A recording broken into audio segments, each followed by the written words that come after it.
right, welcome back to Sheep Farm and Meet the Flockers. We're continuing on with the Schwabian agenda. And the Schwabian agenda, that name, came from the last Rise Above we did. When I was listening back to bits of it, it was Andy PG that said, after we played that Schwab one, he could tell it annoyed him as well as it annoyed me and you. He said, that's why, folks, this is the Schwabian agenda. And that's where I've got it from. So it just shows that, we all cross-pollinate stuff, don't we? Yeah. But what that video showed was that the Canadian government is, as Schwab said, infiltrated with people who have been on the Young Leaders Programme. And I'm going to mention some of them now.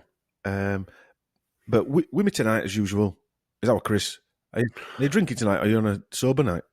Good evening. No, I've got a bottle of Cabernet Shiraz. Because I don't want to disappoint everybody and you're just drinking No, water. I don't want to disappoint myself. Well, it's 8 o'clock. It's 8 o'clock. It's time to crack open a bottle of red, I'm afraid. Right. I'm having a cup of tea. Yeah. I'm not a big tea fan. I basically drink coffee all day. Yeah. And wine all Have night. about 4 hour break and then I drink some wine. French mouthwash all night. I go from one addiction to another. Yeah.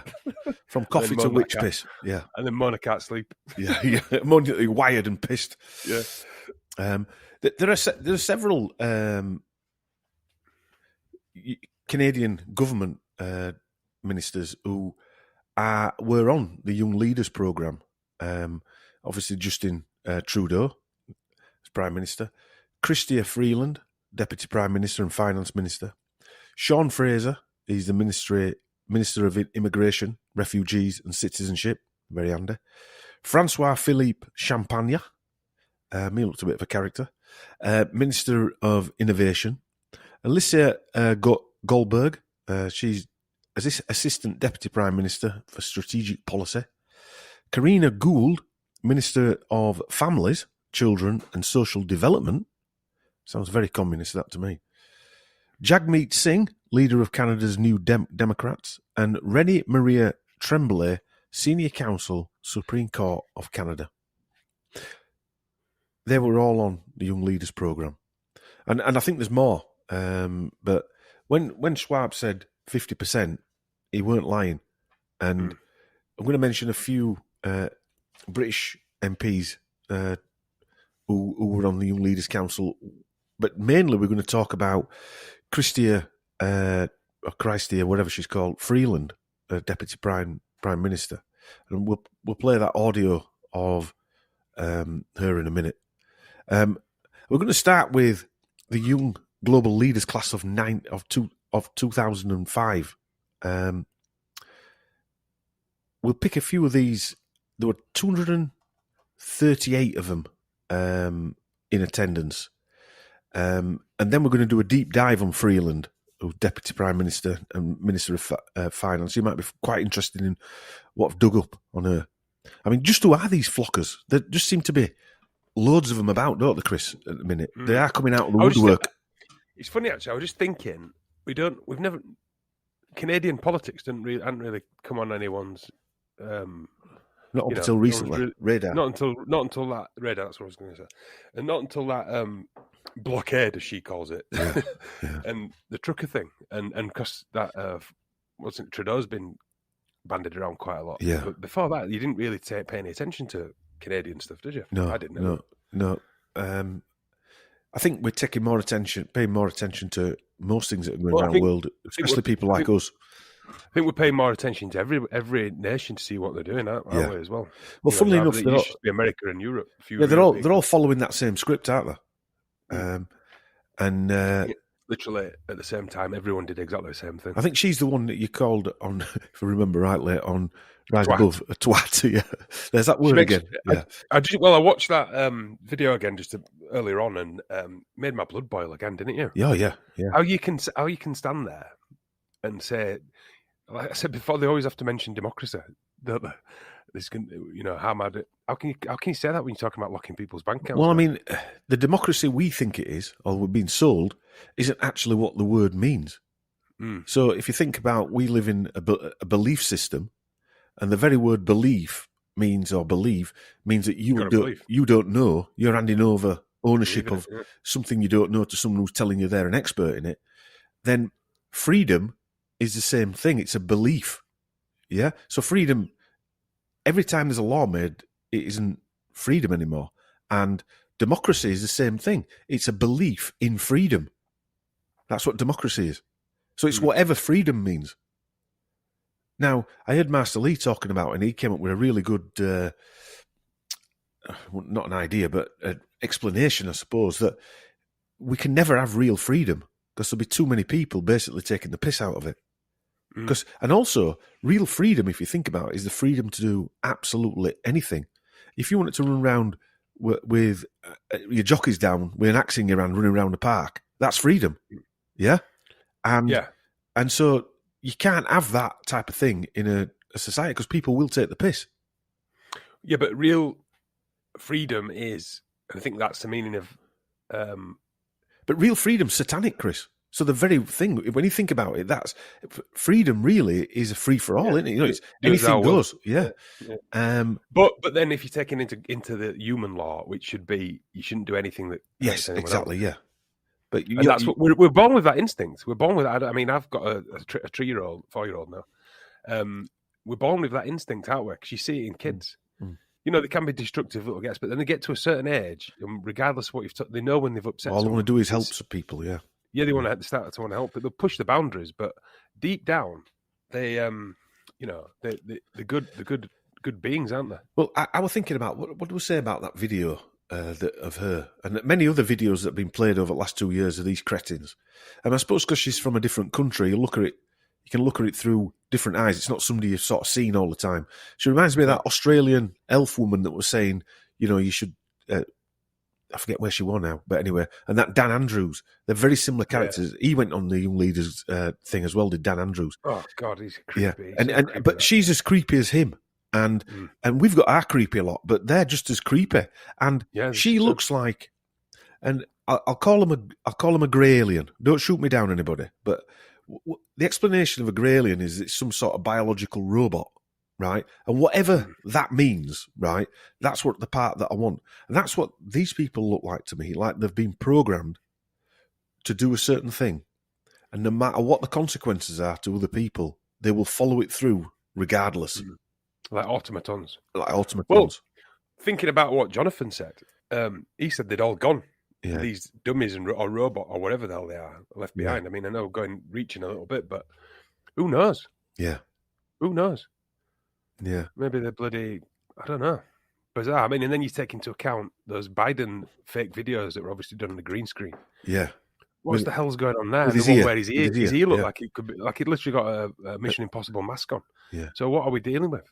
Yeah, like that Total Recall mask that Arnold Schwarzenegger had on. Yeah. It's a much coined film, but is it, are we living in They Live? You know? I mean, have we just been given the 3D games? Glasses to wear. Well, I don't think we've been given the gems. We've got an instinct of something. Yeah. I'd like to get a pair of them glasses. Yeah. Hypothetically. But are we seeing, when you see Joe Biden, is that what you're seeing? Do you know, a bit like those videos that you sent, what's that, crystallization videos where people's faces are changing and they've got like leopard spots on and stuff like that? Well, I watched it on that, I think we were watching them on them Conspiracy Hours channel. Yeah. But early days of YouTube, there used to be loads of that stuff around there. You know, people bugging out. I always remember one, and it was that same one. I'd recommend anyone to go and watch Conspiracy. Is it Conspiracy Arrows on YouTube? He did a few videos on clowns. A bit like John Levy, innit? A bit like John Levy, but just different subjects. Similar delivery. But if you go and look at his channel, he did 3 on clowns, which I thought was fascinating. Yeah. And he did that thing where the face pixelate, but then he tied it in where they've all got black and white patterns. Yeah. Now I remember a video, and I don't know if you can still see it. And it was George Bush's daughter. And she totally pixelated. But the thing is, they pixelate. I remember you sending it, man. It's not off their face. It's only on their face, isn't it? Like a mask. Yeah. And that one in particular, I remember, I don't know if you can still find it, but I remember it was like they were aware of it. So when it got really bad, the camera switched off. Right, It went back to them. They were normal again. But then it came back again. Like they had to reset it, recalibrate it. Yeah. I mean, which is literally their live, isn't it? Yeah. And I think what we're viewing in when we're seeing these people talking like this Chrystia Freeland is someone who's been programmed in some way to follow these orders. I'm just doing my job type orders like a traffic warden would say to you. When in reality, you know it's pathetic and ridiculous, because what they're saying is just not real. It's not reality. You know, her saying that they're basically treating a fellow citizen who's upset about having to get jib-jabbed and wants to say, I don't want it, calling him a terrorist. I'm going to switch him off. Yeah. In our democracy, blah, blah. It's like that one with the New Zealand woman, Prime Minister. Horse chops, yeah. Yeah, who I think looks like a zombie with makeup on. But she, that one where she's talking about suicides and laughing. Yeah. That was the World Economic Forum as well. That could not get any... I mean... And you think, is she laughing, or is it just because she's got a massive pair of railings? Right? Yeah. But then you realise she actually corrects herself a few times. She's smiling. She's actually holding it back, bigger and bigger. Yeah. And she stops and realises and kind of goes back to like a solemn-looking face, but then it comes back again, which makes it even creepy idea. Yeah. We've been saying this for a long time, that these people... I mean, Dom, has she filled the quota? I mean, is she smiling because she's had X amount of suicides in her country and she's overfilled her quota? Well, are they working for some kind of death cult? That's what I mean. Well, yeah. Well, which is what you're saying. Synagogue of Satan is a death cult, and if she overfilled her quota, that's why she's smiling. I've done really well. Different kinds of deaths. Like a business, like you'd say. You know, she's ticked a load of boxes that needed ticking, and she's done really well for herself. Well, you would have as a guess that yes. She's on the agenda, by the way, as well. Imagine her sitting there saying, I've got X amount of suicides, and suicides is a really good one to get. Yeah. And I've got loads of them. Yeah. So I'm feeding those parasitic vampires who run the show, and they're going to be really pleased with me. You know what I mean? Yeah. It's like working in a kitchen like I do. You know, I've got loads of sales, and I'm doing really well. Well, they all look, a lot of times, they've looked very scared that they're not hitting the targets. Yeah, well, exactly. Under pressure from... and they've been shown the jaws of hell, if you like. Do you remember that when Rat Boy Pumpkinhead came out? On the Tuesday nurses had to get jib jabbed. On the Thursday they had to get jib jabbed. On the Tuesday, he said they don't have to have a rabbit jabbing. New data. Yeah, we've gained new data. Yeah, it's sweating like a. It was sweating, wasn't it? Yeah. Yeah. But then he has to say that it's because we've got new data. It's not because of new data. It's because you've had pushback, Pumpkinhead. Yeah. Do you know what I mean? No one wants it. No, not when you see 100,000 nurses stood on that you were clapping a year ago. Now, stuck there throwing their uniforms on floor. And what did we say right at the beginning? When they were clapping them, they're going to be the first ones to go. They're going to be the first ones. Yeah, just like the 9/11 firefighters. Just like the firefighters. Just like the guys who were in the army that have come back fighting an unjust war. I've got sympathy for them guys because they thought they were doing the right thing, and they're in a situation where they can't argue back.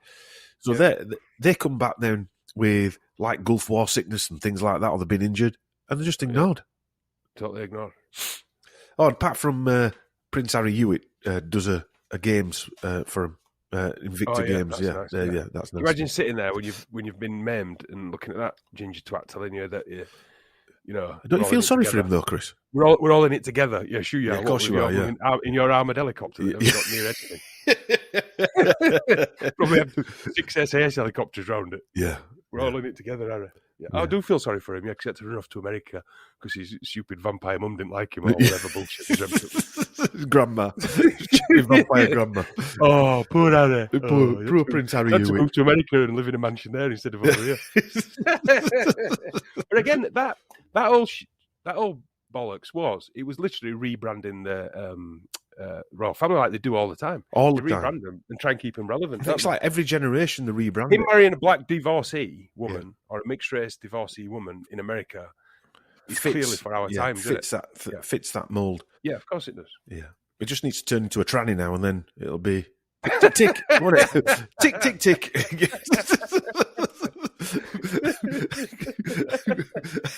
You need to grow a pair of paps in it. Start taking the hormones, Harry Hewitt.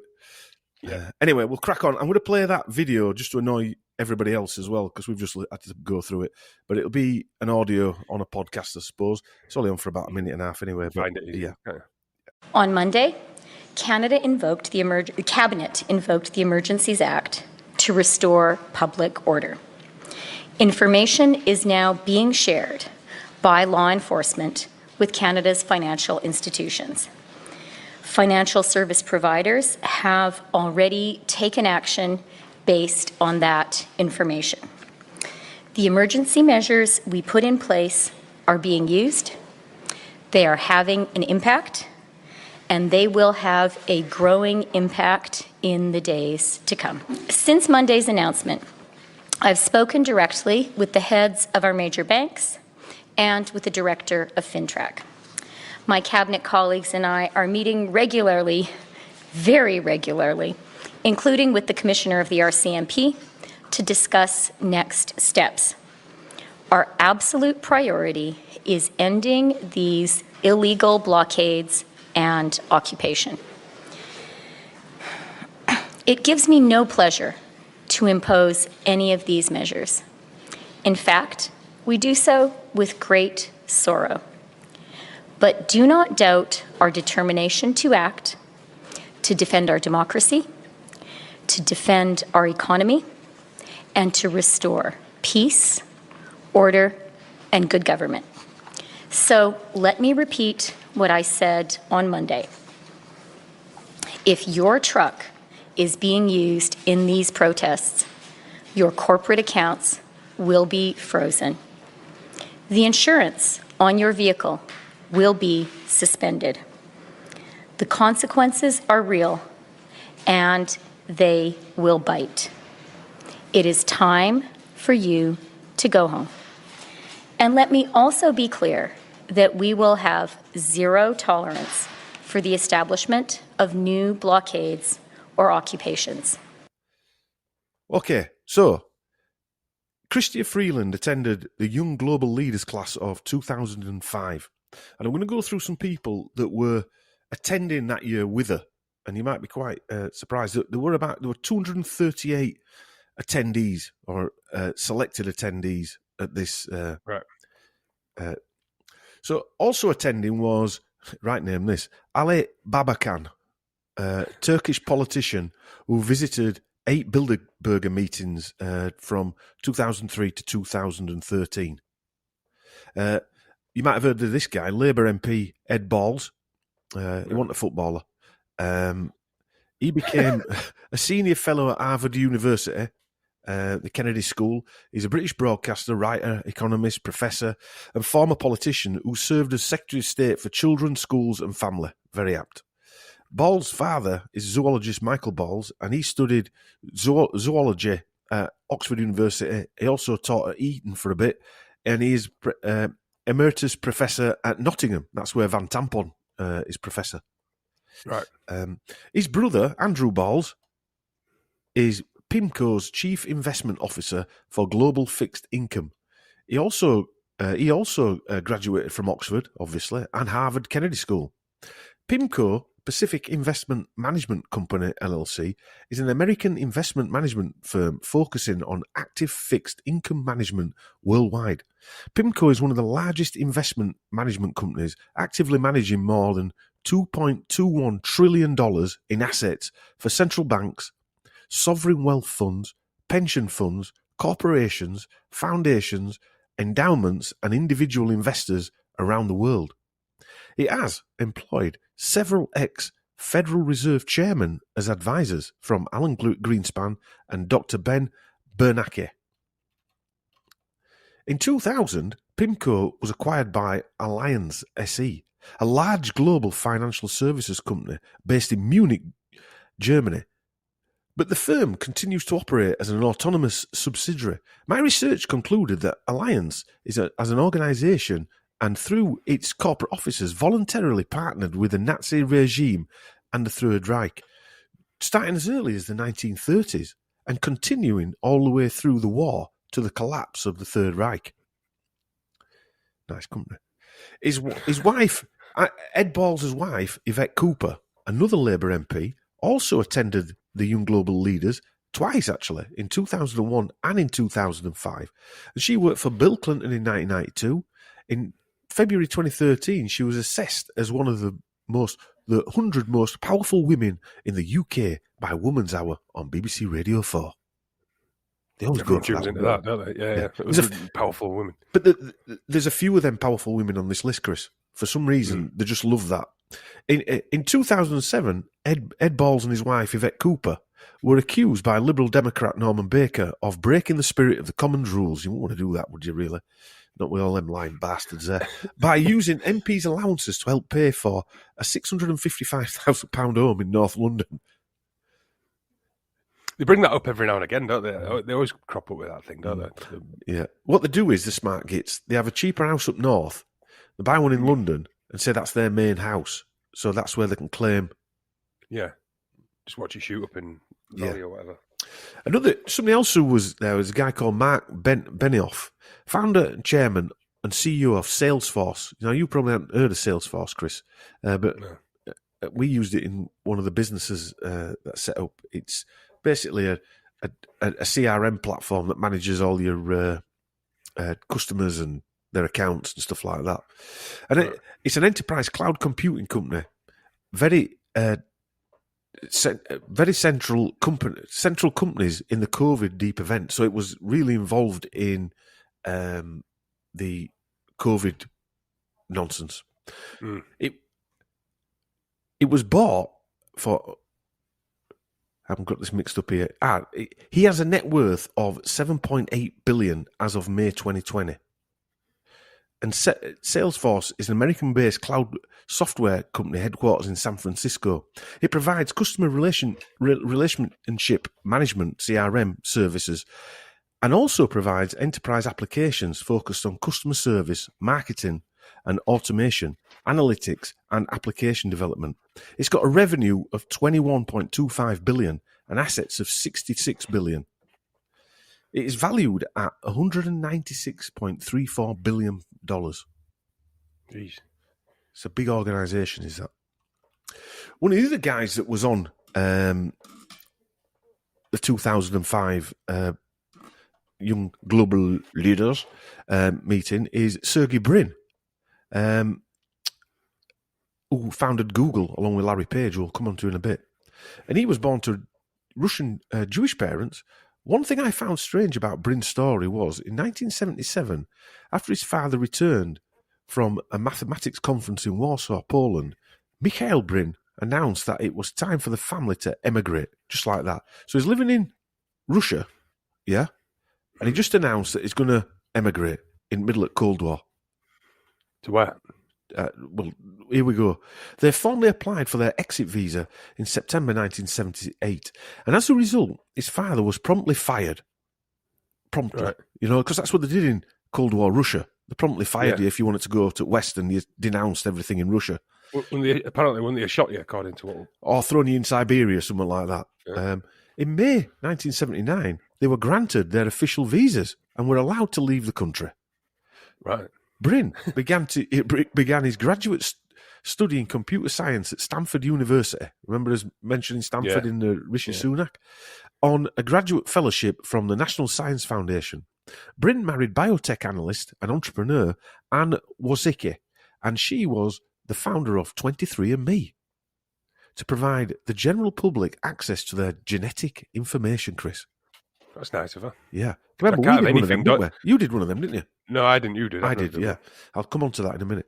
I've come on to that now, actually. She founded the company with some other people in 2006, Linda Avey and Paul Kusinza, with a goal of providing common people access to their genetic info, which could provide information on cures for diseases or treatments. Yeah, that'd be a big thing, that, wasn't it? The old genetic, you know, I mean, there can't be anything dodgy there at all. No, nothing. They just want to help you find out who your grandparents Funnily enough, she founded the company a year after going to the Young Global Leaders. Strange, that, isn't it, Chris? Yeah. Well, what a coincidence. And also, it will find cures for diseases because especially it had the help of GlaxoSmithKline and $300 million investment. And just like that, it was magic. Again, it reminds you of that company, though, Dom, that one we were on about before with that advert with the sharks. Yeah. I mean, because this is the start. Yeah. But now it's advertised on YouTube. You can send off your thing we talked about before, and if they don't find an illness, you get your money back. That's that. Is it Inman? Inman. You might have heard Inman, of that. Yeah. Yeah. They were also the ones selling erectile dysfunction Yeah. stuff. Yeah. I think they know something. I think they know something. The company's personal genome test kit was named Invention of the Year by Time magazine in 2008. From 2015, the Food and Drug Administration started to give approval to 23andMe's health-related tests, including risk from cystic fibrosis, sickle cell, certain cancers, Alzheimer's, Parkinson's, and celiac disease. In 2018, 23andMe entered a 4-year collaboration with GlaxoSmithKline to develop new medicines. As of 2020, she's listed as number 93 in the Forbes list of the world's 100 most powerful women. Got big legs. Yeah, she's got big legs. She's a sturdy girl. She's also the sister of YouTube CEO Susan Wojcicki. There's no nepotism here, Chris. Not in this world. No. Sergey Brin and Wojcicki are now divorced.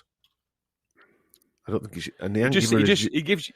I mean, looking at that from 2006, and what's gone on in the last couple of years, it just makes you realise where it's going, doesn't it? Self-testing, test yourself at home. Doctors are no longer needed, and then we send your drugs through post. Send your drugs through post. That is where it's going. Yeah. And to be fair, I wrote about this with Mrs. today. That we did go to the doctors too much, didn't we? It reached a point where... Yeah, but didn't the makers go to the doctors too much? Yeah, they did. Yeah. But before this, everyone was becoming a bit of a hypochondriac. They were making us into hypochondriacs. I mean, realistically... I won't. No, me neither. I mean, if you slice yourself or you burn yourself, as I've done numerous times, doctors are quite... hospitals out of them. Yeah. If you break a bone. But as far as just going for... I mean... It got to that point, didn't it? And they actually said this, I think, that people just ringing up demanding antibiotics. Yeah. That's like America, though, isn't it? Where they have adverts on saying, you need this drug. By the way, it might kill you. Anal bleeding. I saw that. I saw that when I went to a wedding in Jamaica and I watched American TV. Absolutely mesmerised. And by coincidence, it was when it was when the Boston bombing happened, right? And I watched it live when I was in Jamaica, and we were obviously in paradise, and I couldn't leave my room. I couldn't stop watching it. It was fascinating. So I was watching it in unfold live. You were ordering TV. Them, yeah. Somebody else on there was a lady called Sylvia Matthews Burwell, and I haven't never heard of her. Is a US executive and politician. She has ties to Bill and Melinda Gates and the US Democratic Party. She co-chaired the Council on Foreign Relations, independent task force on improving pandemic preparedness. Matthews earned a bachelor's degree in government and graduated from Harvard University in 1987. She then enrolled at Oxford. I keep seeing these same universities, Chris, just floating by. where she became a Rhodes Scholar. That's a shock, isn't it? In 2001, Burwell relocated to Seattle to work as executive vice president for the Bill and Melinda Gates Foundation, becoming chief operating officer in 2002. I'm starting to see a pattern, little club going on here. Yeah, and it's a big club, and we're not invited. It's not that big. Yeah. Austin Goolsbee, US economist, published on the economics of the DIVC.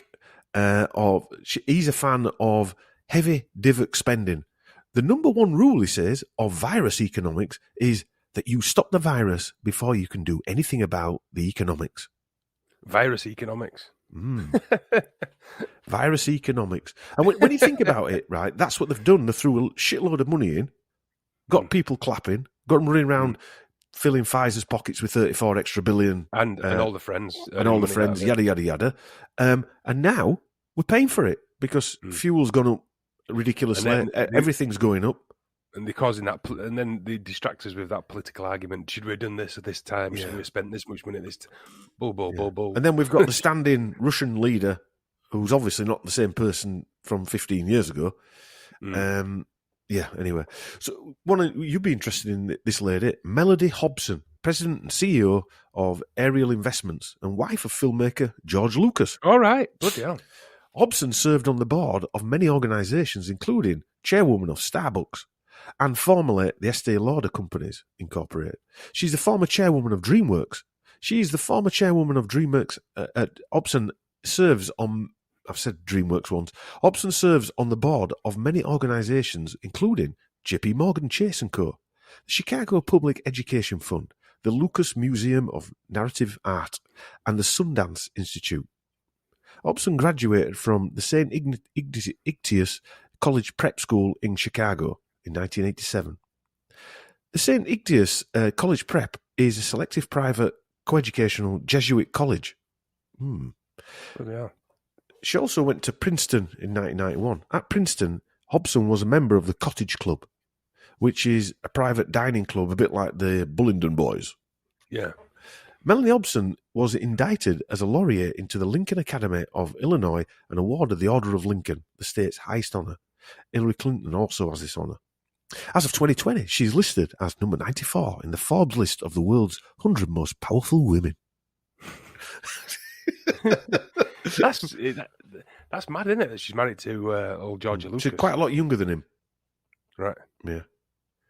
She's, she was the first, I'm sure the first black lady as a CEO on the New York Stock Exchange or something like that. Oh, is she a black lady? Yeah. So we'll come back to Google again. Larry Page, co-founder of Google with Sergey Brin. According to Bloomberg's Billionaires Index, as of March 2022, Page has a net worth of approximately $125 billion. His mother is Jewish. Well, what else should she be? His maternal grandfather later emigrated to Israel. Founding the company and soliciting funds from faculty members, family and friends, Brin and Page scraped together enough to buy some servers and rent that famous garage in Menlo Park. Did it actually say that, a garage? It actually says a garage, Chris. It says famous garage, though. Theirs must be a better garage. Oh, it was nicer garage than than Bill Gates' garage. Bill Gates' garage just had a Ford Capri in it. Smell of oil and petrol, Castrol GTX. There's had a barbecue in it. Yeah, there's had it. Oh, it was fat. They had a swimming pool in it. That's barbecue. Some Microsystems co-founder Andy Benschenschleim, whatever he's called there, wrote a check for $100,000 to Google Incorporated. The only problem was Google Incorporated did not exist yet. Right. The company hadn't even been incorporated. For 2 weeks, as they handled the paperwork, the young men had nowhere to deposit the money. There you go, there's $100,000. You two lads in a garage. No, you two lads in a garage, there's $100,000. So they hadn't even gone on company's house and set up a business yet. They don't set a business up. It gives you $100,000. Yeah. You must have had some serious faith in them lads. Yeah. Especially for a company like that doesn't actually, there's nothing physical there. Do you know what I mean? And it's never existed before, ever. That's what I mean. That makes, surely even for an investor, that makes it even more weird to invest in, doesn't it? Yes. So you've got some young tech nerds telling you what they're going to do, and you go, "Oh yeah." Not unless in 1997, I think it was, you realised, and you've been part of whoever this Andy Belchenslime is, that you knew that these search engines were going to be the next big thing. You know, it's like insider betting, isn't it? Page also helped to set up the Singularity University, the transhumanist think tank founded in 2008 by Peter Diamandis and Ray Kurzweil at the NASA Research Park in California.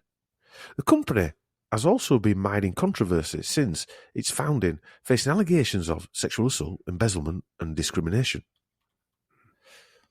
They're two interesting characters. Diamandis graduated from the MIT, the Massachusetts Institute of Technology, which is another CIA operation, with a BS in molecular genetics. BS must be bullshit. He then entered Harvard Medical School, and in his second year of medical school, he co-founded the Space Generation Foundation to promote projects and programs that will help the space generation, all those born since the flight of Sputnik, get off the planet. Right. Bullshit generation. Yeah, the bullshit generation. I spend my... I'm ashamed to say this, but I spend a lot of my, just when you're watching a bit of TV when you're relaxing, Yeah. watching space stuff. Not conspiracy space stuff, actual space stuff. Yeah. And it's bullshit. I'm sorry. I ain't buying it, man. I mean, we didn't go nowhere near that moon. I'm sorry. Don't believe it. It'd take a lot of convincing to convince me otherwise. Yeah. So we went there in 6 days, never been back. Yeah.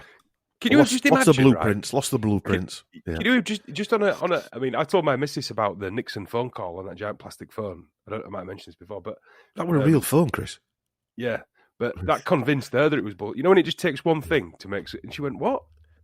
I suggested they phone Nixon on a phone from the moon. She's like, "No," and she uses that now when anyone's talking about it. They had a red phone box on moon. Have you got a 10, Neil? Yeah. You've got 10p. Just when you think about it, though, Neil, pips are going. I can't open my spacesuit. I'm in a vacuum. My eyes will pop out. But you imagine that spacesuit, right? If you go in a shadow, it's something like minus whatever, and if you go in not a shadow, it's like plus whatever. Yeah. In the 60s, how did they manage that? Can you imagine the ventilation system in that? I struggle with the thermostat in my house. How do you... Chris, you shouldn't ask clever questions like that. What always gets me is that rocket is fired at the speed of, I don't know, 10 bullets or something like that, right? Yeah, and just to get it out of atmosphere. And those people will be like they've been in a blender. Yeah. End of. But, I don't care what space wellies and space suit they've got on. No. You can send Willie and Shatner up there. I mean, in 60s, when James Bond were around, do you remember he went in that thing that spun around and that guy speeded it up? Do you remember? Yeah. So that looked more realistic than that Elon Musk putting that car into space.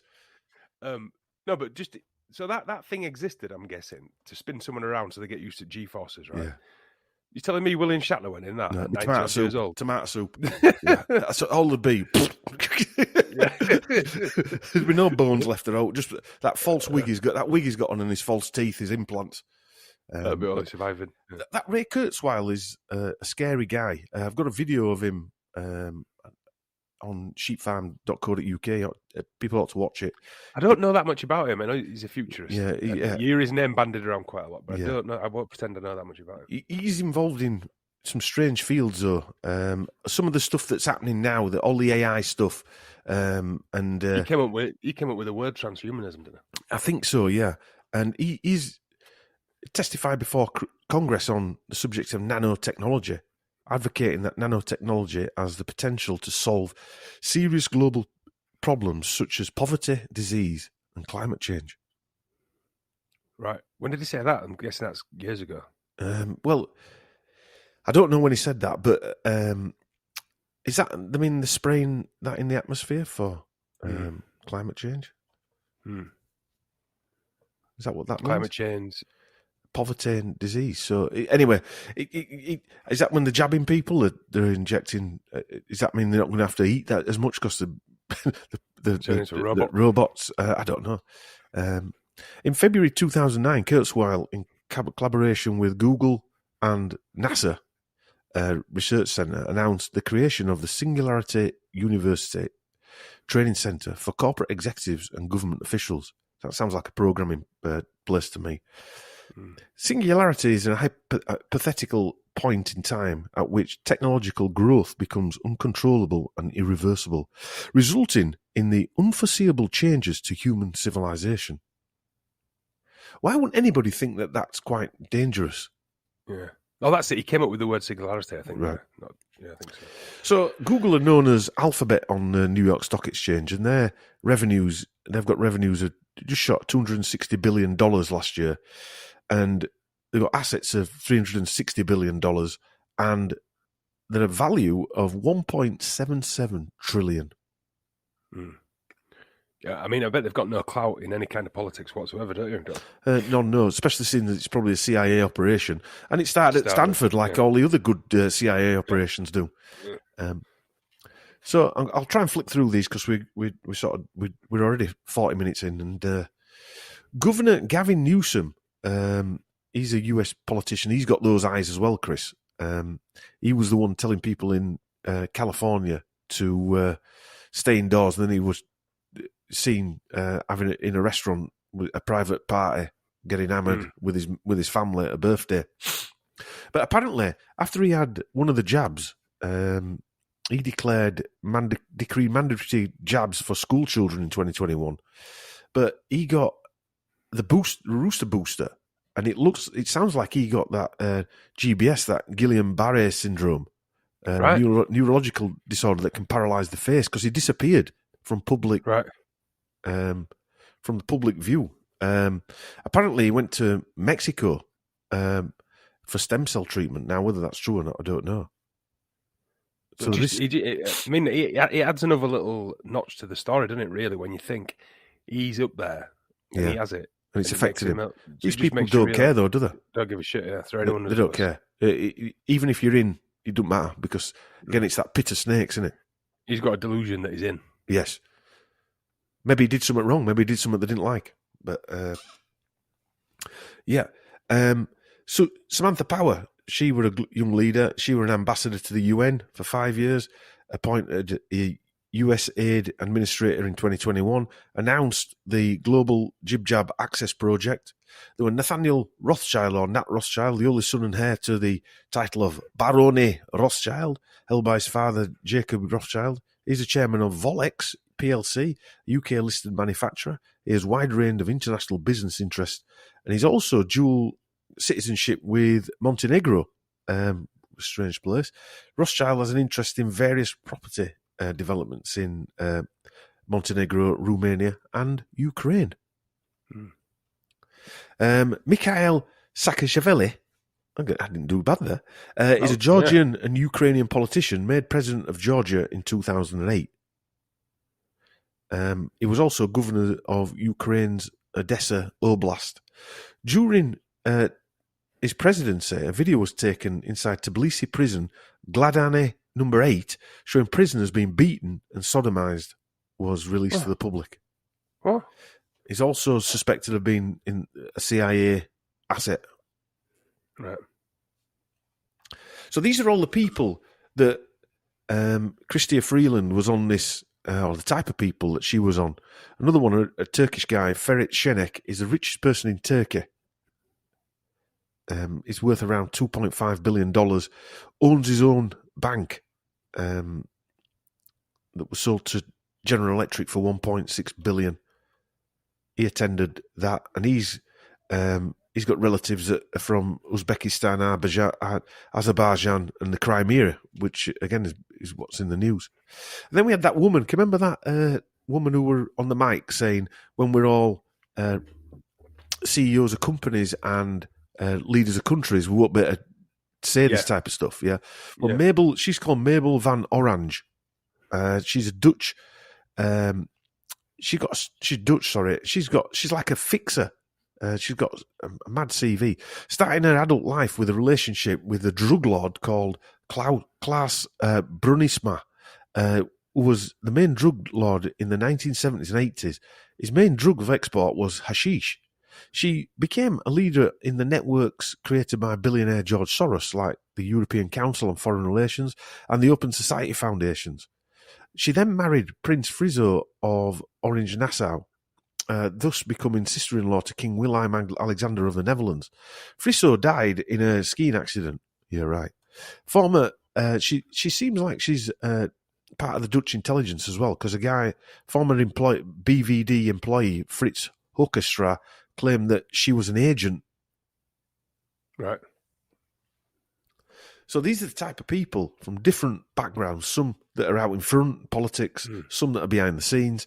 And as I said, there were over 238 that were there, all young global leaders in 1 year. And when you think about it, that's like, right, you're all in this private club, now go out and do your thing. They've also all got the same agenda. Yes. Yeah. I mean, to be honest, even when they discuss their agenda, it doesn't have to be under a dark curtain, does it? No. It could just be all fun and games.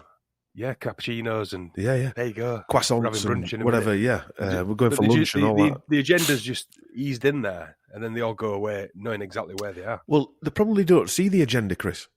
It's probably brainwashed into them. And can you remember that guy in the last one, that Werner geezer, who probably realised that there were some sort of scam going down here? Well, it's like you think through all the nonsense, and you've got your average person in the street going, just trust the science. Yeah. They've been brainwashed. I'm sure that same kind of thing happens to them, probably on a higher scale. Yeah. But if they can tell us all to wear nappies on his face and go around saying trust the science, when you're locked in your house and you haven't seen your grandma for 2 years, they can do fucking anything, can't they? Yeah. And the bedazzle in your grandma and granddad when there were no wrong with them. You can do anything. Do you know someone said something quite interesting? My mate Mike said, and I never thought of it like this. Like we've talked about, they've switched off the Divock and they've just turned on World War III, if you like. Now, I never thought of it like this, right? But he said, and my missus' friend at work said the same thing. Imagine, and they're not into stuff we're into. No, this is where it gets weirder, because you've got to think outside the box here, because they believed it all, right? Yeah. And then it's switched off. That drives you mad. That's like that's torture. Yeah. I mean, we didn't go through that. That's good cop, bad cop, isn't it? Yeah, my missus' mate at work said, I can't believe it. I've avoided everyone. I haven't seen my grandma for two years. I spent 2 Christmases on my own and my birthday. Yeah. Sat next to a window when I'm at work, freezing my tits off. And then just that alone makes you feel just. Yeah, but then imagine you're thinking like that. Fact, then they switch it off. Where does that leave you? You're like, what? Yeah. What? And now we're in World War III. And now I'll tell you what it leaves you. She's been doing for the last 2 years. Lots of people now. I was talking to a mate of mine, Kirk, and lots of people he knows now, the left, and all they've got is the injuries from the jib jabs and the trauma, the psychological, mental torture. But what I'm trying to say, Don, what makes that worse is no one's talking about it anymore. No one's talking. Nobody's interested. So that thing that's just hurt you has now gone away. It's gone away, and no one's talking about it. Yeah, and those people that hurt you have disappeared off TV. Yeah. So your safety net was Patrick GSK Valance, Chris Dead Fish Eyes Whitty. Yeah, they're not. They were the experts that were telling you. Yeah, they've gone. Van Tampon, like you can almost see it as them like just smoothing off into darkness and going behind the curtain, slithering away. Yeah, slithering away. Yeah. They've gone, and now you've got a new guy, that Ukrainian president. Yeah, whoever else. Somebody sent me a picture of him today. Actually, we're good. I'll email it over. It's some good ones of his acting career, dressed in like leather gear and stuff, with like Frankie Goes to Hollywood. Yeah, I'm struggling to watch any of that. To be fair, I can't watch any of it. To be fair, none of it at all. I haven't watched any. Well, I watched news I can't remember last time I watched news for years. Well, yeah, I used to watch a bit of it objectively. And can't watch radio, it. But I can't even before this shite started. But it's even now, it's just relentless nonsense. Do you know what it is with news? You can turn it off. It's a bit like watching Coronation Street. You can turn it off, and 3 years later you pick it up and it's just saying bollocks. Yeah. It's just the difference is recently it's just been turned up. Oh, the amount of ramping up. Well, again, it started. I remember Crow and Jason doing on Crow 777 doing that CNN one. Yeah. And that was the start of all of this, really. The 24/7 culture that TV played for 24/7, and the news just kept rolling. That rolling news that with ticker tape across bottom, and it just kept flashing up. And it's breaking news. It's the same in every country. Yeah, exactly the same. And it will be because BBC Media are in Ukraine. They've invested in Ukraine, which is a private company, a private part of BBC World Service, and they have trained all the Ukrainian TV execs. Right. So all the people that are working on Ukrainian television are BBC. Yeah. What could go wrong there? Yeah. And also just the fact that there's a TV in every boozer, they're everywhere, aren't they? Everywhere, you can't escape it. You can't escape it. And even if you go to a pub to watch sport, there's some tools on one knee, and it, you know what I mean? Then what I find shocking is when someone you speak to in the street or a friend or whatever, and they're basically just saying word for word what they've seen on TV. Yes. There's no evidence or anything. It's no evidence. Like for instance, trust the science. The amount of people that said that. Again, it comes back to what we were talking about earlier. The belief system, the democratic, what democracy is the belief in freedom. They're being told that they're free. Just like that. This Freeland woman said, this is get back, it's our democracy type of thing. Yeah. She's telling people that that's what democracy is, that we can turn your bank account off. That's freedom. I mean, it's freedom. We're telling you can't leave your house. You can't leave your house. You can't object to anything you think's out of order. or you're a terrorist. Like, I remember when this first started, I was working in a booze, and I was saying, "Oh, this is just going to drag us into a fascist or communist society." What are you talking about? Go and have a beer with two of your mates, then. Yeah, but that's different because they were a virus. Yeah, it doesn't matter. I don't care how they sell it to you. If you can't do something, then it's. What was that? What's that saying, Fatty? Is it something? I'm going to get this wrong, but is it something like there's never a country, like how do you turn a country into fascists? There's never a country full of fascists. You've got a few fascists, and then you've got a lot of compliance. Yes, the majority, 90% compliance. Yeah. You've only got a couple of fascists or communists, isn't there? The people listening to this, people listening to other things like what we do, and us, we're dissidents. We'd be classed as dissidents in Russia. Well, do you know what? When you think back to before this happened, and you used to think we used to call ourselves, we're named as the crazy ones. You used to say to yourself, then at some point we will be dissidents, even before this happened. Yeah, even before this. Yeah. So forget this. I mean, even when when the terrorist bombings were going on, the fake terrorist bombings or whatever, you could see it coming, couldn't you? I think we had that discussion. Yeah, well, one day we'll be getting labelled terrorists. What did George Bush say? You're either with us or you're with the terrorists. Yeah, he didn't even say you're with us or against us. He said you're with us or you're with the terrorists, which basically meant you're a terrorist.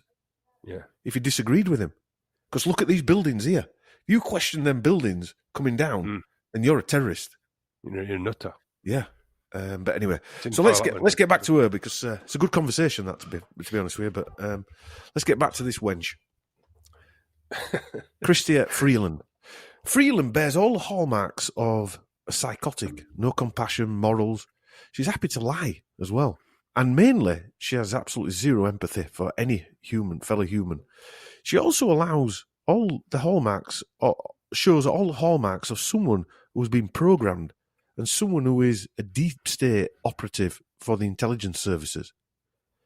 A bit like what we talk about James Bond, programmed to kill or licensed to kill, It doesn't ask, have they done anything wrong? You just go out and shoot them, She has also the right family history and maybe even the right birth and bloodlines. And of course, she attended not one, but two blue blood universities, Harvard and Oxford. So who is she and where did she come from? Chrystia Freeland attended the old Scona Academic High School in Edmonton for 2 years before attending the United World College of the Adriatic in Italy on a merit scholarship paid for by the Alberta government for a project that sought to promote international peace and understanding. And this evil piece of work is just the right person to promote international peace and understanding. I'm surprised John Lennon didn't go with her. When she can't even do this in Canada. What's Freeland picked out? This is what it seemed like to me when I was going through this stuff. At a young age, as a potential asset of something, mainly the security services. Yeah. Or did they just get her out of a massive jar? Or did they just get her out of a massive jar? A pickle jar. Just a side note, United World Colleges, very interesting. It's an international network of schools, here we go again, and educational programs, and the shared aim of making education a force to unite people, nations, and cultures for peace and a sustainable future. It's always the same kind of word, isn't it? Just, what would Jerry say? Word salad. Salad. Yeah, just bullshit. United World College of the Adriatic is part of the United World Colleges, a global educational movement that brings together students from all over the world with the aim to foster peace and international understanding. The school is attended by around 200 mixed-gender students, I don't think you can say that anymore, aged between 16 and 19, mostly on full scholarships from around 90 countries of the world who study the International Baccalaureate Diploma Programme, a 2-year internationally recognised pre-university programme. The IBDP was developed in the early to mid-60s in Geneva, everything goes back to Geneva, Switzerland, by a group of international educators, administered by the International Baccalaureate, IB, a non-profit foundation headquartered in Geneva and founded in 1968. The late 60s seems to be a melting pot. Well, it was a melting pot of change, and that sprung lots of different things like the Club of Rome, World Economic Forum, and a lot of others, and a lot of them exist in the EU, and seem to be all headquartered in Switzerland. I know it's strange because I wrote this before I watched that thing that's on Richard Dior on Rich Planet. I watched it. Well, one part of it, all the companies, World Economic Forum, Bank of International Settlements, World Economic Forum, the Club of Rome, and all these are all in Switzerland. All of them. Right. I didn't know that. All of them. And I wrote that before I'd watched that. And because I was watching it and I thought, bloody hell, that's what I was writing about. But anyway, so things happen, isn't it? He'd be a good guy to interview with the guy that did that, actually. That last one that Richard Dior put on. I haven't watched it yet. I forgot to watch it. So it was devised by a guy called Kurt Mathis Robert Martin Hahn, CBE. And he was a German educator, wherever that is. He was decisive in founding, among other organisations and initiatives, the Stiftung Louislund School. It's a private-run boarding school for boys and girls in Germany. Schulschloss Salem and Schulschloss Salem School at Salem Castle. And there's a lot of Salems in this. I'm thinking witches. I don't know about you, Chris. It's a boarding school with campuses in Salem, Oberlingen, in Baden-Württemberg, which is, again, near Schwabia, southern Germany. It is considered one of the most elite schools in Europe. So this is where this guy worked, in a school called Salem. So he invented this United Colleges, or devised it, United Colleges. So many other boarding schools throughout the world are linked into this United Colleges. The Duke of Edinburgh's Award is another youth awards programme founded in the United Kingdom by Prince Philip, or Count Dracula, Duke of Edinburgh, that has since expanded to 144 nations. These are modelled on Kurt Hahn's solutions of his 6 declines of modern youth. So he came up with this, 6 declines of modern youth, and he runs it through his schools. So fitness and modern methods of locomotion, you can tell these were written a while ago. And he's got, if you look up 6 declines of modern youth, you'll see it looks like the Hitler Youth Programme. You know, when they had them jumping over, doing leapfrog and all that type of thing. Yeah. It seems like this. Memory and imagination due to the confused restlessness of modern life. And this is what they're teaching them at these places. Compassion due to the unseemly haste with which modern life is conducted, or, as William Temple called it, spiritual death. Weird. Yeah, I know. When you read them, it's like they mean something else. You know, it's like them 6 things are like a spell, if you ask me.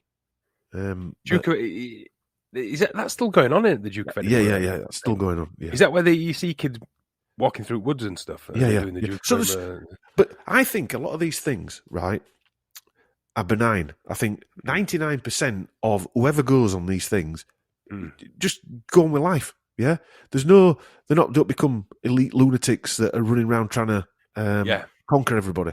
But this small part of these people, are picked out from an early age. And so she's been paid for to go to Italy to this school. And then she's been selected to go in 2005 on World Economic Forum. And then she becomes Deputy Prime Minister, annihilating her own people. Someone's watching your progress, aren't they? And when you listen further down, you'll say, do you know what? Well, she quite obviously. When this Kurt Hahn developed the World United Colleges, he developed the Atlantic College that she went to. Hahn is a very interesting character. Born to Jewish parents, what else? Hahn attended school in Berlin and university at Oxford, Heidelberg, Freiburg and Göttingen. During World War I, Hahn worked at the German Department for Foreign Affairs, analysing British newspapers and advising the Foreign Office in Germany.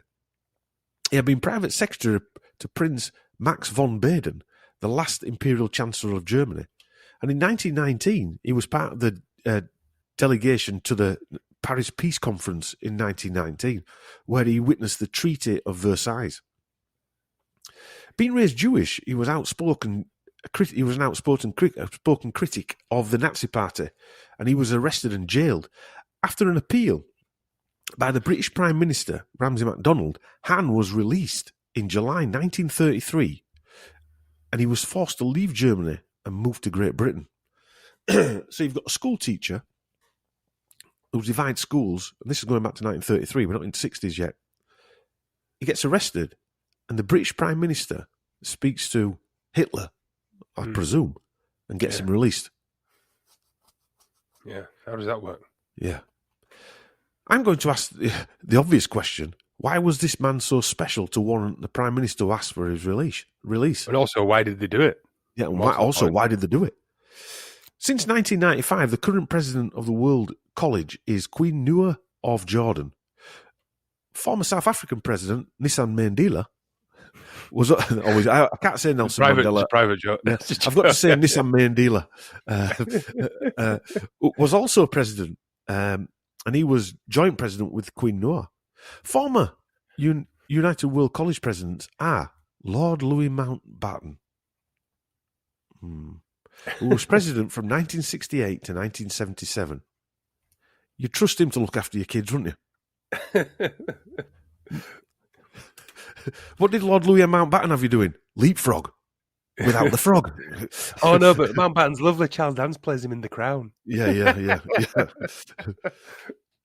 He was responsible for the United World College's name. In fact, I have seen it called the Mountbatten United World Colleges.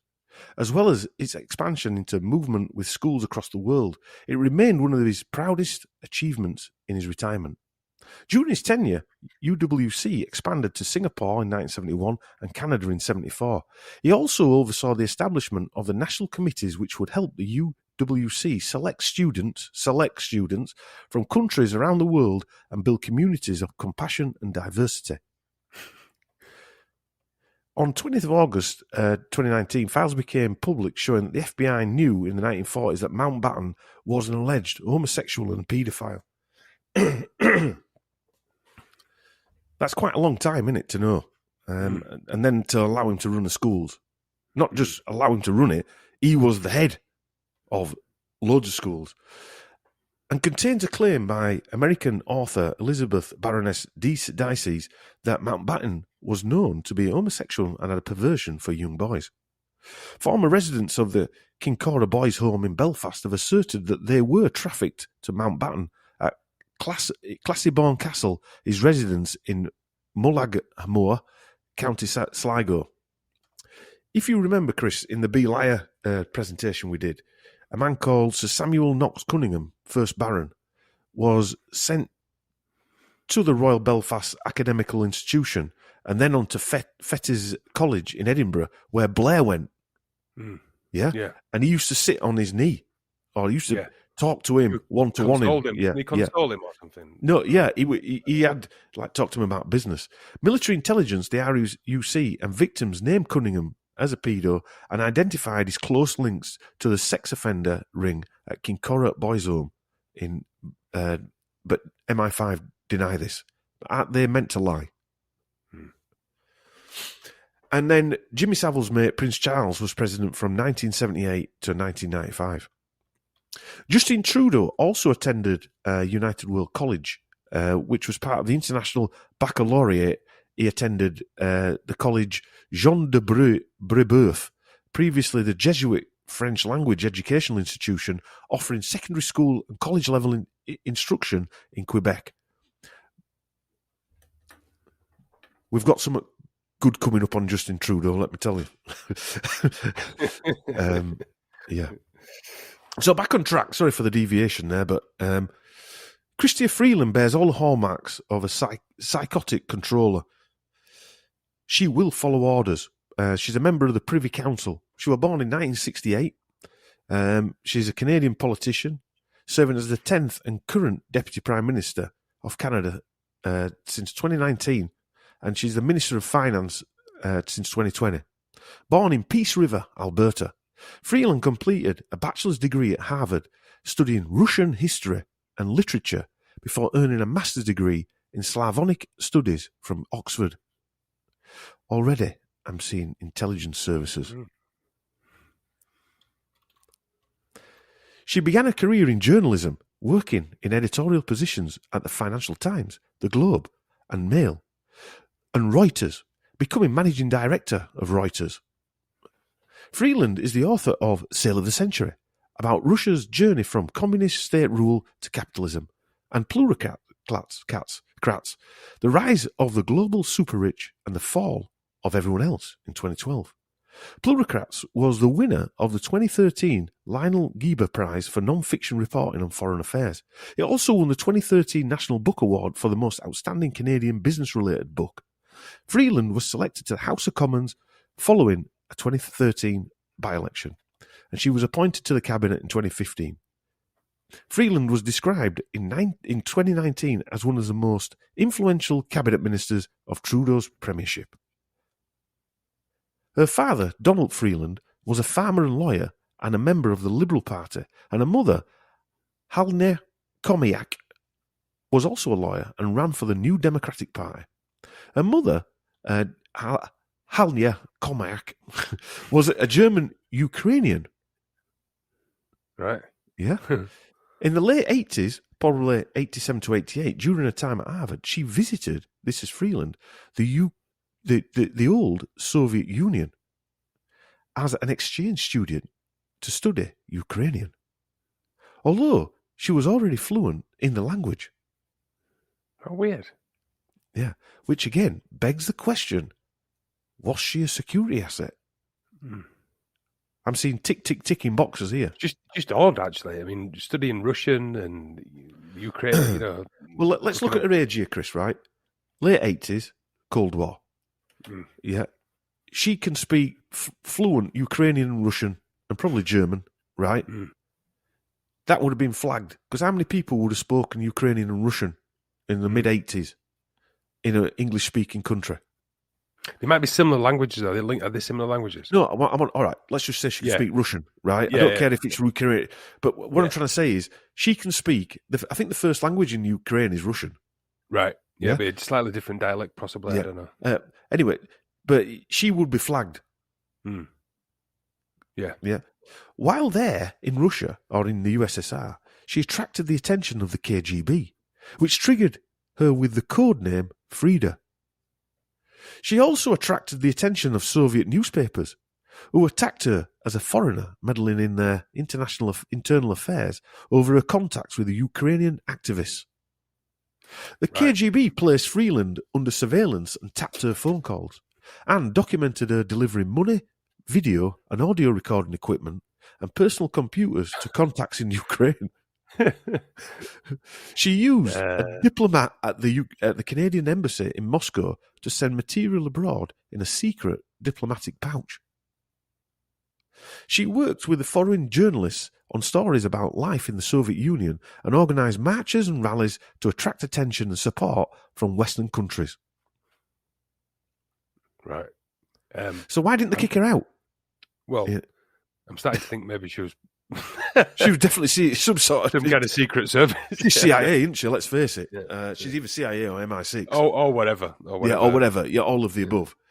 On a return trip to London in March 1989, Freeland was denied re-entry to the USSR. By the time her activism in Ukraine came to an end, Freeland had become the subject of a high-level case study from the KGB on how much damage a single determined individual could inflict on the Soviet Union. Yeah, no such thing as a single determined individual, I'm afraid. No, only a planned, determined... James Bond. Well, again, she's a single determined individual in the government of Canada that's frozen innocent people's bank accounts and destroyed their lives. Yeah. But again, that's not her, is it? That's not one person doing that. No, that's not one single determined individual. No, she's part of it. Just part of a machine. Well, the world we live in, everything, if you notice, everything comes down to a single determined individual. Like you say, he's there with his tie undone and braces down, Johnson, and he's struggling over these notes he's got to write for his speech in the morning, and a cup of coffee and a fag burning. You know, it's just nonsense. Johnson and Hancock have gone away to discuss what the COVID measures will be for tomorrow. Yeah. No, they haven't. No. Someone's given him a script, and they've got Johnson out at wardrobe and put his battery in and ruffled his hair up even more. In a 2021 interview with the Globe and Mail, one former member of the intelligence service called Freeland as a remarkable individual and described her as erudite, sociable, persistent, and inventive in achieving her goals. She'd have made 100 most powerful women. Yeah, I don't think they needed to. She should be about number 50. Yeah, she received a Master of Studies degree in Slavonic Studies from the University of Oxford in 1993, having studied at Sir Anthony's College as a Rhodes Scholar. I think we can safely deduct that she's definitely Canadian intelligence and MI6 or CIA or all of them, if it's all the same shit anyway, probably, isn't it? Yeah. Anyone who spoke Russian or had Russian heritage would definitely come under the scrutiny of a secret intelligence service in a country of origin. And given the Rhodes... in that time period. And given the Rhodes Scholarship and Oxford Education, which is recruitment centre for MI5/6, I mean, it's just quite an obvious... One thing that did spring to mind to me was Freeland's activity reminded me of Lee Harvey Oswald's in the early 60s when he went to the USSR. Oh, yeah. Like Oswald, there is no mention of her being questioned on her return by intelligence services, even though her activity was highly suspicious and attracted KGB attention. Freeland was also a journalist stroke author, and this is a normal cover for an agent, isn't it? This type of cover anyway, one of the normal covers. Between 1993 and 2013, Freeland began her career in journalism as a stringer for the Financial Times, the Washington Post, and the Economist, while still working in Ukraine. Freeland served as Moscow bureau chief, which sounds CIA to me, and Eastern Europe correspondent for the Financial Times in the 90s after the wall had fallen. Freeland's auntie was the wife of Canadian federal member of Parliament Jed Baldwin. He was the parliamentary secretary to the Canadian Prime Minister John Diefenbaker from 1968 to 73 and again to 74 to 76. Baldwin's wife, Bula, is the sister of Wilbur Freeland, paternal grandfather of Chrystia Freeland. Freeland's mother, Halia Komiak, was born in a hospital administered by the US Army. Her parents were staying at the displaced persons camp at the spa resort in Bad Warfen in Bavaria, Germany. Her mother's parents were Mikhailo Komiak, anglicized as Michael Komiak, born in Galicia, which was, I think, in Austria. The Kingdom of Galicia and Lodomeria, also known as Austrian Galicia or Austria-Poland, was established in 1772 by the Habsburg monarchy. Her mother, Freeland's grandmother, was Alexandra Loban from Ukraine. Freeland's maternal grandfather, Michael Komiak, had been a journalist before World War II. During the war in Nazi-occupied Poland and later Nazi-occupied Austria, he was a chief editor of the Ukrainian anti-Semitic daily newspaper News of Krakow for the Nazi regime. After Komiak's death in 1984, John Paul Himke, a professor of history at the University of Alberta, who was Komiak's son-in-law and also Freeland's uncle by marriage, used Komiak's records, including old issues of the newspaper, and the basis of several papers focused on the coverage of the Soviet mass murderers of the Ukrainian civilians. These papers also examine the use of these massacres as propaganda against Jewish people. In 2017, when Russian-affiliated websites further published Komiak's connection to Nazism, Freeland and her spokespeople responded by claiming that this was Russian disinformation campaign during her appointment to the position of Minister of Foreign Affairs. Her office later denied Komiak's ever collaborated with Nazi Germany. However, Freeland has known of her grandfather's Nazi ties since at least 1996, when she helped edit a scholarly article by Himke for the Journal of Ukrainian Studies. As I said, she was a journalist. She's an MP, and I can summarise that lying comes very easy to her, especially if she worked for intelligence services. Freeland and her co-sister owned an apartment overlooking Independence Square in Kiev, or Kyiv as they're calling it now.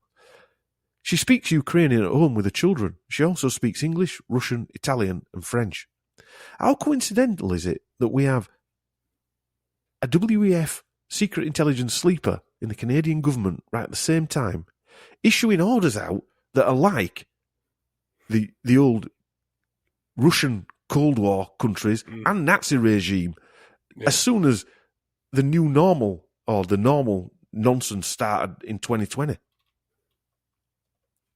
One interesting point I came across in the genealogy check was that her mother was born, as I said, her mother was born in that US Army camp on September the 2nd, 1946. The place was Bad Wosfenschoven in Bavaria, Germany, in a place called Schwabian. But also in Bavaria, the birthplace of the so-called Illuminati. Yes. Yeah. And also, what's the chances of her being there now? With all, I mean, the amount of times you've mentioned the Ukraine. Ukraine doesn't come on anyone's radar for God knows how long. No. And now all of a sudden, and also notice when she left, that was when, isn't that when their little war started with Russia that hasn't been talked about? 2014. Yeah, I think they've been fighting for. Well, I know they have for many, many years. Russia, yeah, but Ukraine. I think it officially kicked off in 2014. I think she left in 2013. But how many times did you mention Ukraine there, Fi? What chances is it that woman is there now when this doing is what going she's on doing now? Yeah. What I mean is, what's she going to say next about the nonsense, nonsense phase new 2? nonsense? Yeah. It's And also, I found interesting that bit you said about Switzerland. Because in the, like in the Second World War, where everyone put all the money into Switzerland, and it was neutral. Go on. Have they put all those things there again in neutral because something's going to happen where they won't have any control over them in the future? Well, again, when I was younger, I always thought, well, Switzerland's a small country. Germany's right next door to it. Yet Hitler never took it over. If he'd just taken over all these countries in Europe, right? Taking over Switzerland would have been a doddle. Yeah? Nobody would have been able to defend it. It could have just gone in empty banks. Yeah. But yet they've got been portrayed as taking people's gold teeth out. Yeah. Yeah? When he could have just gone to Switzerland and emptied out vaults. Yeah. Why did he need to go through all that aggravation when all the money was there? Well, more nonsense. I don't think we'll ever know the true history of Hitler, because also you've got this evil mastermind that did all this stuff, and then he ends his life by killing himself and setting himself on fire. Yeah. Yeah. Everything's nonsense. I think that's one of the biggest nonsenses ever. Well, one interesting thing when I looked at Reuters, I was going to do something on Reuters, but it's quite interesting when it's Reuters. But Sir George Roderick Jones was a significant shareholder, who was the grandfather of Annabel Astor, who is the mother of Samantha Astor, David Cameron's wife. Right. And Astor's one of those 13 bloodlines, isn't it? 13 bloodlines of the Illuminati. Yeah, the 13 Springmeier 13 bloodlines. So we've got a Bavarian Schwabianistic WEF intelligence agent working for Reuters, which is owned by an Astor, or was started up by some kind of Astor, which is one of the Illuminati. I don't even like using. I'm not keen on using that word. No, it's not. No. Well, to be fair, I think there's a lot of words bandied around. Do you know what? You could even include fascism, communism, and you could use all the isms. Yeah, good. I prefer to call them the synagogue of Satan. Yeah, but it's well known that the Rothschild family backed the formation of Reuters, and they used it in the Napoleonic Wars, didn't they? To take over the stock exchange. Now, whether that's true or just some more nonsense, I don't know. But I didn't really know anything about Reuters. Do you remember? I had an ex who used to work for Reuters. Right. She worked for She was the PA to the chairman of ITN. But then I learned what Reuters was, and he basically gets news from all around the world and then sells it to the BBC and every other country on the planet, basically. Yeah. So basically, Reuters writes the news, doesn't it? Yeah. Well, it writes some news packets, doesn't it? And it's which even on the surface is very, very dodgy. Yes. Yeah. Well, they're basically inventing news, aren't they? Yeah. Well, their news is the news that goes, basically. Yeah. It is. Yeah. Every channel you watch with the news on, they've usually got it from Reuters, haven't they? Yeah, they have. It's, I mean, when you start looking at these characters and you see their links back to Reuters, these companies, they all seem to be the same people who work for these companies. And I'm sure going back in time, they had another version of the World Economic Forum, maybe not as technically advanced as this one, but they all met together and they all put their people on the boards of directors. And I would hazard a guess. That they didn't have as many. You know what I mean? Yeah. And as time's gone on, they've just created more and more to create more confusion, and bullshit. You know. I don't know. I forget we were reading earlier. I just made a note. They aim to foster peace and understanding, which really in this topsy-turvy world is an aim to cause trouble. Yeah. And nobody Trauma. understands. Yeah. It's everything's upside down, isn't it? Their word again. Freedom, democracy does not mean what we think it means. No. A belief in freedom. So if belief is a lie, then a belief in freedom. And that means that's what democracy is. It's just a lie.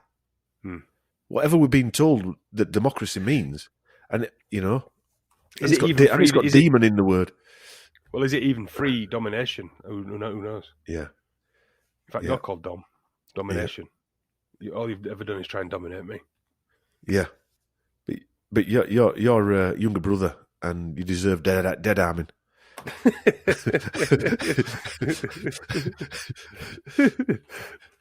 So I used to pull arms off your action men. Slightly obsessed by dead arming me. A bit upsetting. You can still drink though, so I haven't knackered your shoulders up. So that's probably why I drink fire. The mental anguish of being dead armed, of living with you knobhead. Yeah, I told my dad to get a punch bag. So why do you want to get your punch bag? You got Chris here. You've got him. But yeah, so I mean, this was a short Friday night hit, if you like. Just put that together. I'm working on a big one, really, about Trudeau and his entire family, which is going to be probably like the Boris one.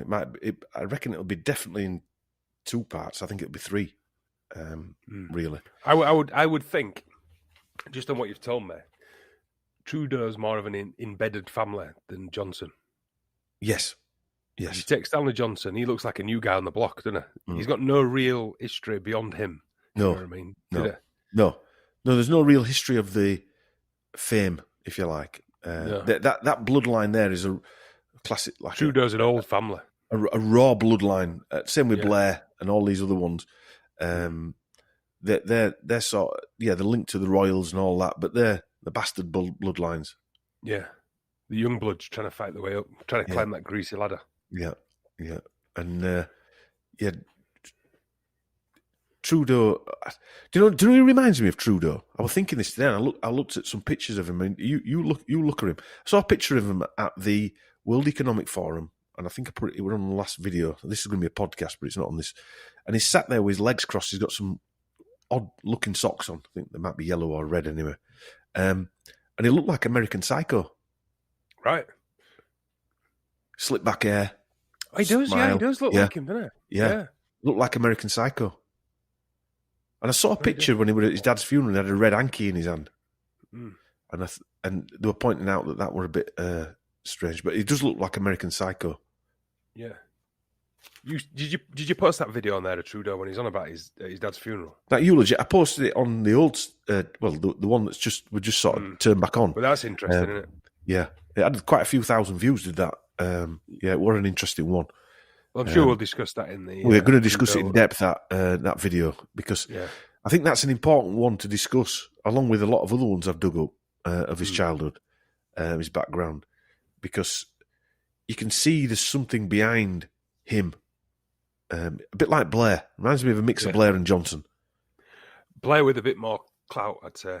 Well, but not clout for him. I mean, just his family's got more clout. What I mean by it reminds me of Blair and Johnson. It reminds me of the spoilt prince Johnson. Get his own way no matter what. Yeah. And it reminds me of the traumatized whatever child in Blair. Yeah, I would agree. Yeah. Like you said, you got to feel sorry for the child, not for the man. Yeah. His brother also had a strange demise, which we'll go into in depth. He was killed in an avalanche when he was in his early 20s, Michel Trudeau. But there'd been an hit and run or a car accident a few months before, and he nearly died in that. And so the avalanche was at a place that doesn't normally have avalanches, and it was at a time of year when there's not normally avalanches. Right. So, are you suspecting that they tried to do him first time and they didn't get away with it? And then For some reason, yeah. Was he sacrificed? Well, that's what we'll discuss. But he didn't actually get killed by the avalanche. Apparently, it pushed him into a lake and he drowned. Right. I mean, these stories that you have around these people, they just don't happen to your average guy, do they? No. Not when you hear stuff about his father and who he was involved with, and you do not hear that. That's not normal. It's not normal. No. Like Whitty's dad getting shot in the face by an Arabic terrorist who thought he was an MI6 operative because he bought a car off the wrong guy. Yeah, because he bought a Ford Escort off an MI6 guy. Yeah. So what is the like MI6 car sales in Athens? Yeah, the big sign ex-MI6 car sales here. Ford Escorts. Yeah, Ford Escorts. Yeah, Ilman Imps. Yeah. Anyway, yeah. But all these stories, like going back to Johnson's dad, meeting John D. Rockefeller III. Yeah, how do you meet people like that? You don't just go to America and meet people like that. But this is what this bullshit. What happens in this bullshit? It's like when this nonsense, the first nonsense of this decade started. Do you remember that story of that Korean woman? I think it was Korea, and she had the divuk, and she went to a church and she didn't self-isolate. Oh yeah, she gave it to all church, and everyone died in the church. Yeah. And you just think that clearly so much nonsense, right? Clearly to me, it was like I mean, at the beginning of the nonsense, it was insane nonsense, but people were buying it. Yeah, you know, my mate came round here and he had an English map of the world on his phone with all these red dots of to where all the, you know, where the divot was worse, and I was just like, mate, that's bullshit. What are you on about? Why are you showing me that? Yeah, All I was scared of at the beginning was what they were going to do to us and what nonsense they were going to try and pile on us. Yeah. But yeah, I spoke to a guy at work the other day, and he said, do you know what? I'm starting to suspect that this is bullshit because if they and I was like, all right, tell me more, please. You get alarm clock ringing. Yeah, in the background. And he said, if they tried to do the stuff that they did at the beginning now, nobody would buy it because they did it at the beginning for that initial shock value where everyone bought into it. Well, Nobed Ferguson actually said when we did Ferguson, if you remember, he actually said that they were surprised that a Western country bought it. No, they actually thought they wouldn't get away with it in a European country. Yeah. Now, just to think that you wouldn't get away with it. Now, what does that mean? And that was before this happened. Yeah. So they've been talking about not getting away with it in a Western country a long time before this happened. Yeah. You know, how do we lock everybody down?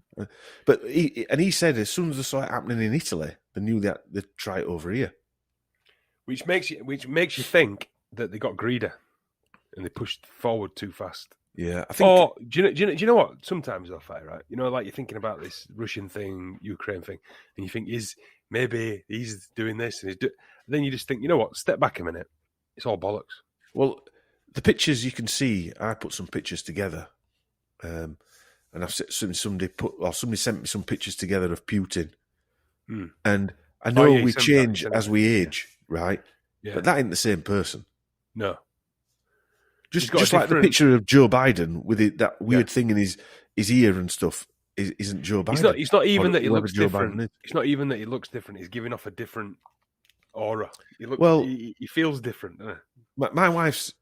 Our dad, my wife's dad, as they got older, I could still tell it was my dad. Yeah. He looks like a different guy. But you've got to see them together. You've got to see those pictures together to notice. Because you've got all the hallmarks of the same thing. A slightly long nose, but his nose is different. Yeah. Slightly balding, but it is different. You know, everything's different. But when he's slightly balding, Chris, right? as a balding expert, when he's slightly balding, when he's slightly balding, you don't slightly bald and then stop. No. They're slightly balding, like Tony Blair. He's been balding for the last 30 years. Yeah. Well, to be fair, I've been balding for about 10. Yeah, but but in fairness, Chris, you can see his hair's just there's a progression.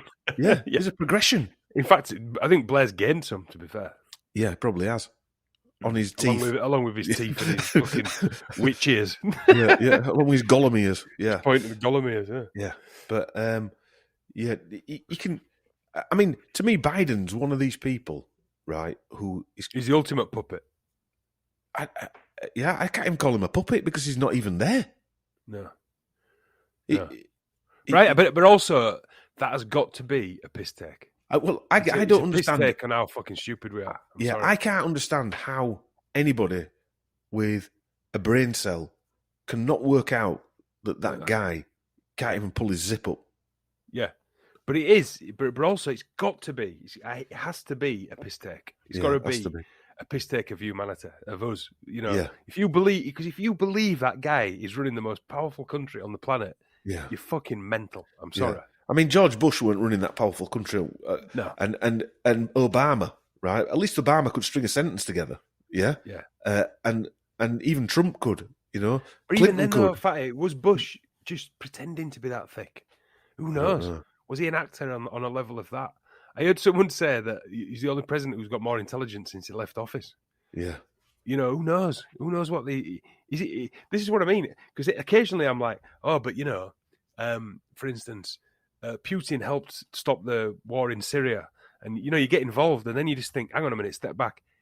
Is it all bullshit? Yeah. Because he's another tosser. Well, he did. No, he did. He did in according to... Yeah. So you've got the BBC version, which is, we want to bomb Syria. Apparently, even on a sideline fringe conspiracy, Putin stopped that happening. And then you just think, hang on a minute. I'm getting involved now, and I'm getting involved. It's a fucking stage show, you know, from beginning to end. And I have to follow my instinct, and I think it is, to be honest. Yeah. Whether Putin's doing this, I do believe it's just a stage show.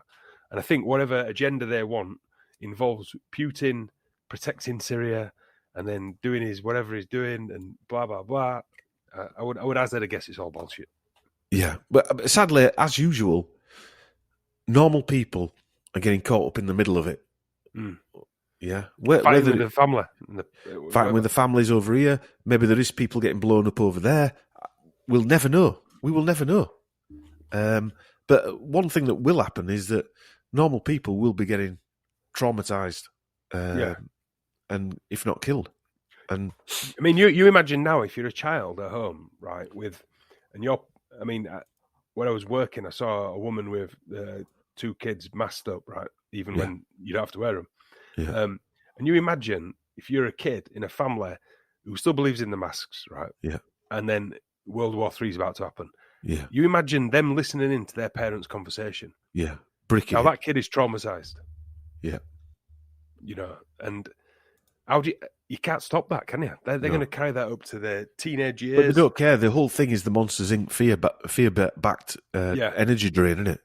And even we, I would add at this moment in time, are forgetting what it used to be like. We're now it's normal just to be for this shit to be ramped up to. I don't think we forget what it's like, what it were like, Chris. Yeah. There is a part of it where you've got to get on with your life as well, for everybody, you know. But what I mean is, it's just become normal now that there's just constant terror going on and constant horror. Yeah, that's what I mean. But in my eyes, there were constant horror going on prior to this. Yes, me too. And I know but there were constant horror going on. It weren't rosy anyway. Nothing's changed for me. No, if I'm honest. Apart from we got locked down and you can't go on holiday. That's the only thing that's changed. But that's the only not... thing. I'll put up with that for the rest of my life. Fuck them. Yeah, fuck them. like we've said in conversation between us, they don't realise how far we are willing to go. No, they don't, and they don't want to push that button. No, because we don't give a fuck. No. I'm sorry, my stubbornness, and our family are renowned for our there is nothing. But it's not even just me and you. The people listening, they don't realise, right, what it means to us. You know, we are the last bastions of freedom. Not just me and you. I'm on about people rise above, Mark Devlin, Richard Diall, all these people. People who are willing to ask questions about all these things, you know. The people listening, we are the only ones. It's almost like our truth is more important. Our truth is as important as you going to Torremolinos. Yes. Yeah. Yeah. And having an all-day breakfast at Red Lion.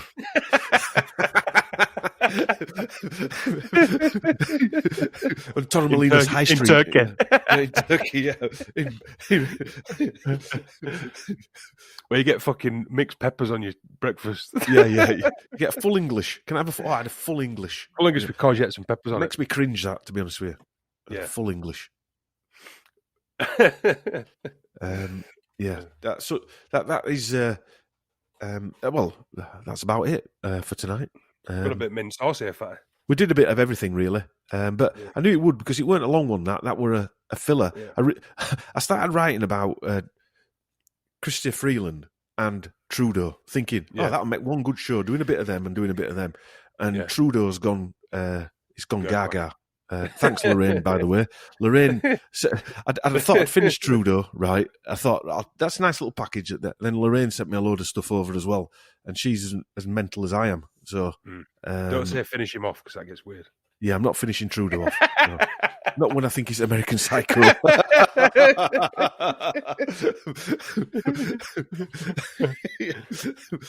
But yeah, anyway. So, yeah, that's it for tonight.